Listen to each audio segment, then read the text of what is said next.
إنما المؤمنون الذين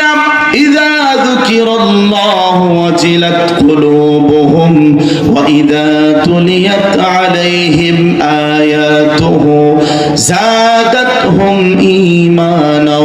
وعلى ربهم يتوكلون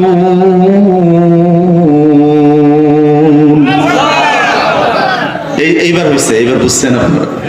আল্লাহ তাআলা বলেন যারা মুমিন ওয়াইদা তুলিয়াত আলাইহিম আয়াতুহু তাদের সামনে যখন কোরআনুল কারীম তেলাওয়াত করা হয় তাদের ভালো লাগে মহব্বত লাগে তেলাওয়াত শুনে মজা পায় এইজন্য তারা তাকবীর দিয়ে বলে আল্লাহু আকবার ঠিক কি না বলেন এখন থেকে আয়াত শুনলে কি করবেন